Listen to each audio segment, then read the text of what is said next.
What is going on, guys? We are hot off the Bethesda and Devolver Digital E3 conferences. So we're just going to give a little bit of our reactions and opinions on these conferences. Devolver Digital didn't really have too much going on. It was, honestly, it was still pretty good. I love Devolver Digital's presentation. Especially this year, it was pretty funny. But I've always been a fan of absurdist humor. But we are going to get to Bethesda first. Okay? Okay. So, we started off with some guy, then followed by Todd Howard. And Todd Howard came out and he was talking about Fallout 76. And I need this I just want to get it out the way right now. That was one of the most annoying crowds I've ever heard. Oh my god, thank you for saying that. It ruined the whole thing for me even more than like, Jesus Lord, just shut up. And you had that one person who really throughout the whole show never shut up. Yeah. So there is a huge difference between what we saw at Bethesda and like what we saw like in a Microsoft or a Sony press conference. It's like a huge difference. No, definitely. I honestly felt that it was like not paid actors, but I feel like there was a lot of people from the development teams in that crowd. So we're going to start off with one of the very first things that they were talking about, and that was Fallout 76. I'm not going to lie, bro. They showed off some pretty interesting things for Fallout 76. That's true. But are we really going to be happy that they added NPCs to a game? No.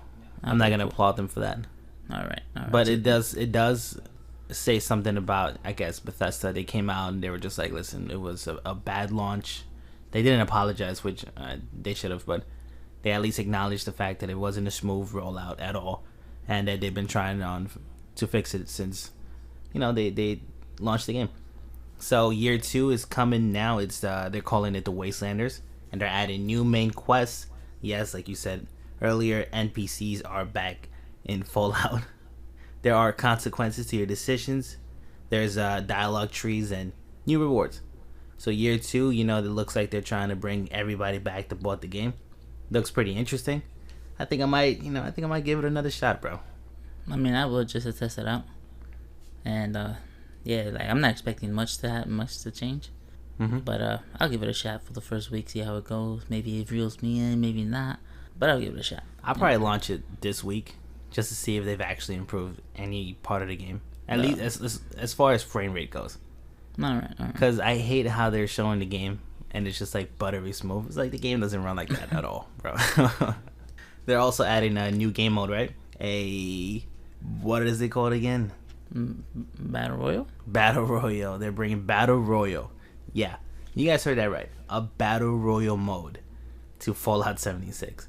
Fallout 76 was barely able to run when there was just one Reaper or whatever those lizard monsters are called. How's it going to run with 52 people? It's going to run horribly, especially with effects going on around. Yeah, especially with that storm. There's a huge giant fire thing. Yeah, he also saying that like there was nukes and whatnot. Yeah, going off. Way too much going on. I want to try it out just to see the performance of it. I have no faith in that. Exactly, I have no faith in it. They also did mention that Tango Gameworks is working on a new game. It's called Ghostwire Tokyo. Shinji Mikami came out, and Shinji Mikami's a legend, bro. That I'm always excited to see anything the guy's working on. They rolled out this lady who was super adorable. She tried her best, and honestly, listen, she won me over, bro. It was a CGI trailer, but it looks interesting at least. But honestly, at this point, I'm done. I am done with CGI trailers, bro. Oh, definitely. I agree with you on that. It's just, it doesn't do anything for me. We said it in the last time too. It's just, please, just stop with the CGI trailers. I don't know, just give me a title, like Nintendo. I gave you a title, Metroid 4. And that's it. I'm good with that. That makes me happy. For one, it tells me that you're working on the game. Yep. And two, I know one of my favorite games is 6 now. Alright, so let me ask you a quick question actually. And we're going to get off subject a little bit, right? What do you feel about getting people who get hyped for like a Metroid Prime 4, but people who don't get hyped for like an Elden Ring announcement? How do I feel about that? Yeah. Well, we know what Metroid Prime. We know what to expect from Metroid Prime for starters. Mm-hmm. All right, you might say we know what to expect from from software. Mm-hmm. But the difference is, damn, it's like, well, first of all, the studio was all right. So the difference is that for starters, Metro Prime has been gone forever. Mm-hmm. Okay, the last one was in the Wii, right? With the collection. Yeah, Metro Prime Trilogy Collection. Yeah, on the Wii. They released on the Wii U too, I think. But since then, Metro Prime hasn't been anywhere. I got hyped on the announcement because they're telling me Metro's here. We didn't forget about it. It's a thing that's gonna happen. Here it is. Elden Rings, to me, it's just gonna be like it's pretty much what From Software's been doing the last couple of days, the last couple of games. Mm-hmm. It's just like, all right, cool. Like, let me see what's different though. You know? Got you. Yeah, because I was seeing it on Twitter where people were getting excited and people were just like, well, it's weird that you guys are getting excited for just a title. But, you know, it's interesting to say the least. Like, There was... Oh, yeah, like, I wouldn't get excited for a new Mario title. Like, if they go, oh, man, we're working on Mario blank. Mm-hmm. I'm just gonna be like, well, duh. Yeah. Right? Of course you're working on that. But if they announce like a Mother 3, you know, then I'm like, okay, yeah. Right. Listen, get me excited. Right. Listen, if the direct starts with just a Mother 3 slowly being panned out, yeah, right, that's gonna get me hyped. Cause Mother 3, everybody's been asking for it, you know. So yeah, that's a big difference. So let's get back on topic here. The Elder Scrolls Online was a snooze fest. There's a lot of people playing the game still. I personally don't care. It amazes me that the game came out a couple of years ago, but for some strange reason, Bethesda still came out with a super long CGI trailer, bro. Oh my god!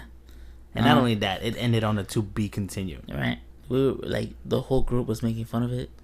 We were waiting for watch the extended cutscene trailer. Watch the extended trailer at whatever.com, right? But yeah, it was like ridiculously long. And it actually took, like, I went to go use the bathroom now. Just because I was like, okay, that's it. I'm done with this trailer for now. Yeah, Elder Scrolls Blades is coming to the Nintendo Switch in fall 2019. It's pretty cool. I've been playing Elder Scrolls Blades, right? They're saying that there's going to be cross progression. So I'm going to just keep playing on the mobile, and then as soon as it launches on Switch, I'll probably just migrate to that. No, definitely. I'm going to have to download it later on today before I go to sleep. Put the download, wake up, give it a shot, play something. And even if I'm not gonna give it a shot, I'm gonna play until the Switch version comes out. You know what? I'm gonna have to hold you to this, bro. Because if you go back and listen to the last couple of videos, you've mentioned downloading Elder Scrolls Blades a couple of times now, and I still haven't done it. You still haven't done it. But yeah, I'll give it another shot. Yeah, definitely. So there was a game, right, that they showed that you immediately pointed out a flaw in the logic of the story that made me go, I'm not excited for this game anymore. It wasn't so Arcane Leon, right? Is it? Yeah. They're making a new game. It's called Deathloop, right? Mm-hmm. And you know, it's just centered around these two people who have to kill each other to either protect or break a cycle. The thing is, during the trailer, it's shown clearly that the person who breaks the cycle has killed the person before. Yes. So it doesn't make sense. Mm-hmm. As to why the cycle's still going. Which makes it obvious that at some point in the story there's gonna be a bigger evil. That's like, yeah, I'm messing with you guys. This loop I can end it whenever I want. So they're gonna end up teaming up. I'm assuming they're gonna end up teaming up. They have to. But one of the things that I do appreciate about Bethesda is how they love to say like fuck Nazis, you know? Yeah. Oh, I love my it. God. Yeah, they're so brazen with it. Give me a second. Don't break the microphone. They deserve a clap. The whole time that guy was out, he was talking about killing Nazis and screw the scumbag Nazis. Yeah, I was loving it. I was cheering throughout the whole thing. Love that guy. You're the best. Yeah, hell yeah. So of course, you know, New Blood, Young Blood actually, is coming to the Nintendo Switch and every other console. I'm excited for it.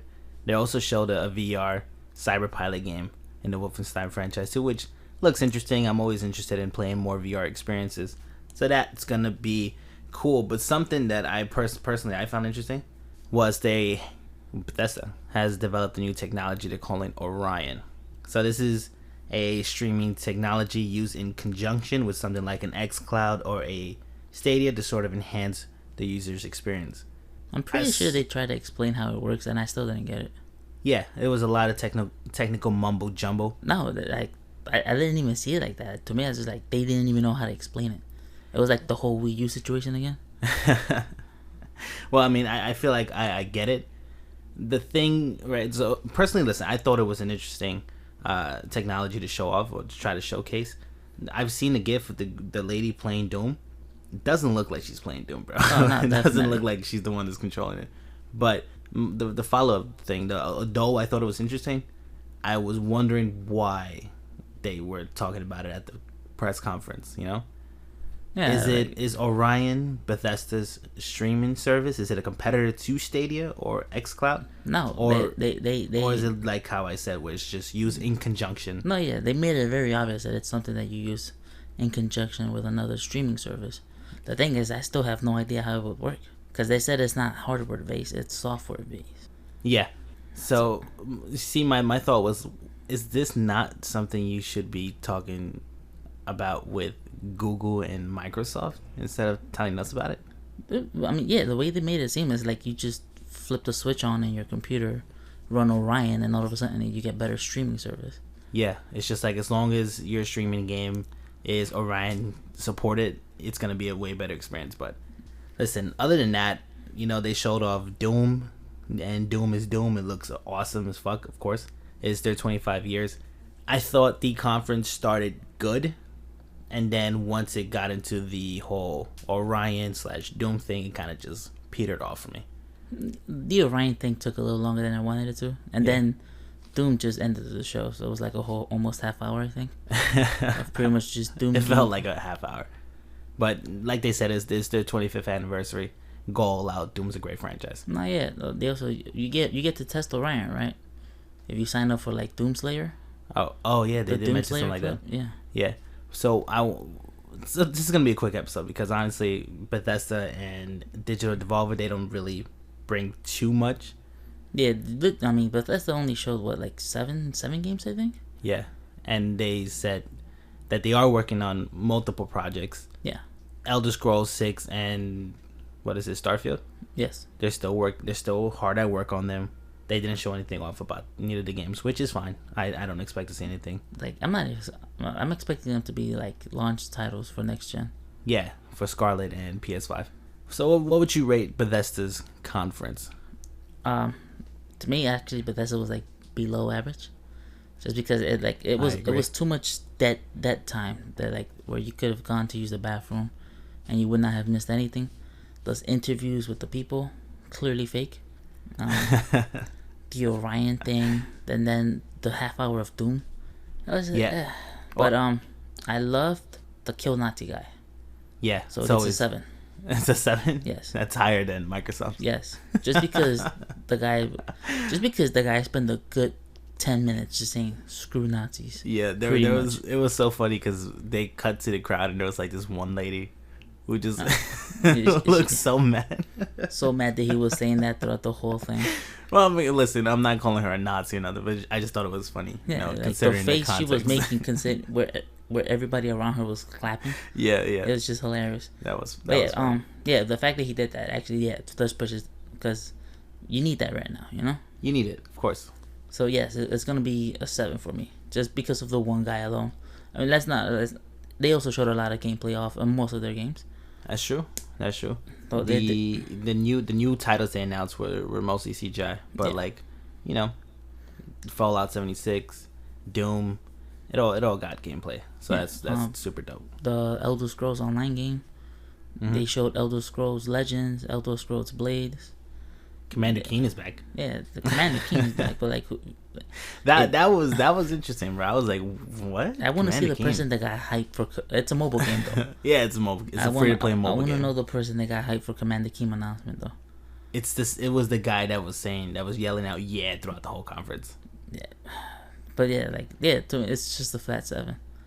Yeah, I didn't expect much. I didn't get that, but I got the whole hate Nazi thing. Yes, and that's a double thumbs up for me. That's the Lightman approved right there. I'm gonna go with a 6 actually. Overall, listen, Fallout 76. Honestly, I'm not buying back in yet. I am gonna launch the game to see how they've improved it. year 2 looks like it's gonna be a pretty good year for Fallout 76. It looks like they're dedicated to kind of fixing everything along there. But that being said, we immediately sat down and saw Devolver Digital. They usually announce more games than they did this year.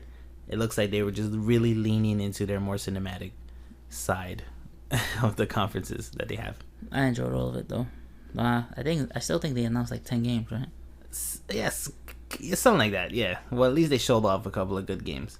My friend Pedro's coming to PC and Switch. That game looks super dope, bro. Yeah, but that game was announced like a year ago, I think. Yeah, you told me that. I don't remember this game at all. Really? I was watching, like, I was in awe, bro. I was like, this looks super cool. I've been so hyped for that game since its announcement. Yeah. So real quick, Devolver Digital, from a game perspective, I give the conference a 2, but it's a cinematic masterpiece, and everybody should check it out. I don't know, like I enjoyed every game that they showed, and there was a little bit where they actually shot off through a whole bunch of games. That's true. What did you think about them spoofing Nintendo Direct? I loved it because it's actually buying into the whole thing that we've been talking about lately. Yeah. How everybody's been copying Everybody's the Nintendo kind of Direct. just been, yeah. But to me, that just it's amazing. I liked it. Yeah, man. I just my friend Preacher, bro. I was really caught off guard by that game. You said it was an old announcement, but Yeah. it's pretty cool. The release date wasn't given until just like last week, I think, and it's up on the eShop for pre-order. I think there's a little discount on it too. That's dope. I might have to get that game. Oh, definitely. But yeah, like overall, I think digital Devolver Digital, I'll give them an 8. An 8. Yeah. Just because I like the cinematography and all, I like the game. It actually wasn't bad, bro. Like it was well directed. The editing was really on point, bro. It was. That, I'll give them that. Then the credits I think were timed well too, because as I was reading, it said the vocals, and I was like, what vocals? And then like that, it was like on cue. Yeah. The song starts playing with the vocals. I was like, oh snap! Yeah, even the credits are hilarious. It was an interesting day of E3. It was. I enjoyed it, but I enjoyed E3 for what it is. E3, all right. Of course. But yeah, like I said, the Devolver gets an 8. Yo, I'm so mad that you gave it a whole 1 point on top of, not even a 1.5 on top of Microsoft's conference. All right, see, like the thing is, right? Digital Devolver, I expected their type of thing. Yeah, right. Of course. But it was just so well produced, and then the games that they show off, we're still pretty good. Yeah, they were still pretty good. Like they were making fun of themselves. They had that whole bootleg. Devolver bootleg. Yeah, so that's cool. Which actually comes with like 8 games, I think. At least that's how they made it sound. Right. Yeah. They also showed off some game called Carrion. That looks pretty cool, actually. Yeah, where you play as the bad guy. Yeah, and being a villain is always a lot of fun. Yeah. So yeah, like to me, overall, that whole conference is an 8. Bethesda's overall conference was a 7. Yeah. That's my thoughts on that. Yeah, I mean, like I said, I expected this to be pretty small episode, right? Yeah, small content. Well, mostly because they didn't really show that many games for starters. It's true. Like I think combined they showed less games than just Microsoft's game studios. That's true. Microsoft showed up like 60 games. No, but I'm just talking about like just Microsoft game studios. Oh yeah, 14 or 40. Yeah. So I agree. Yeah, there's not much. They didn't give us much to talk. So yeah, it's true. Listen, I'll give Bethesda a seal of approval just because obviously fuck the alt-right, fuck Nazis, of course, fuck Gamergate, and fuck those groups of people, bro. It's always good to see somebody get on stage and be like, yeah, fuck those kind of people. Yeah, see, like without that, it would have been just a flat 4. Yeah. Okay, but I just love that so much, and I know it's gonna get people upset, so that gives it to a 7. 3 points for that. So yeah, listen, congrats to Bethesda for still having some balls, because I love their last campaign that really got Nazis mad on the internet, yes. which was a lot of fun to watch. It was. So yeah, that's thoughts on today's E3. Yeah, listen, I thought it was a solid day of games. I'm excited for the rest of the week. Ubisoft, Square Enix. I want to see what Square Enix is coming with, bro. A lot of their big games are out the window. Kingdom Hearts 3 is out, so they can't really rely on that. maybe we might see some more Final. Oh, we are gonna see more Final Fantasy, right? I'm not 7. Oh yeah, most likely. Yeah. Oh no, definitely. They even said it during PlayStation's Playdate thing. And of course, Tuesday is the day that. Listen, I'm not ashamed of saying that I have a huge bias towards Nintendo. I love Nintendo. No, definitely. So we're both definitely excited for Tuesday. But I think my favorite thing about Nintendo is the Treehouse event that they hold afterwards. It's like 6 hours afterwards of just like, listen, even if we gave you a CGI trailer during the direct, here's the gameplay. That's true. And I love that. Yeah. Oh my god. And then they sit down and they talk with the developers while they're showing the game off. To me, E3, the best thing about E3 are the tournaments that they have and the Treehouse. Yeah. You're right. Yeah, I think companies should follow through on that. Actually, they should follow that as well. Where they're just like, here's CGI trailers. We're gonna show off gameplay after the conference. Yeah, like just copy Nintendo again. You guys already copied them with the direct. With the direct. Now do a Treehouse. I'm loving it. So what did I give Bethesda? 6. Yes. I gave Bethesda 6. You gave it a 7 or an 8? 7. 7. Digital Devolver got an 8. Digital Devolver got an 8. I gave Digital Devolver a 2, but I also said that it's a cinematic masterpiece. It is. It was just like so that's mostly what's carrying it. The whole editing and production of it. The production values on that. The production of that was. And then to be continued. That's true. So yeah. True. So, what were your thoughts on the conference? Do you guys think Fallout 76 deserves to be revived still? I think we should always give games another shot, except Anthem. Fuck Anthem. But that's gonna be all from us today. Stay tuned in the channel because we're gonna be covering everything E3 this week. Obviously, like we said it before, we're gonna say it again. Tomorrow we got more videos. Tuesday, Nintendo's conference, so we have to speak about that as well. Definitely. So we're going to sign off for now. We love you all. Bye.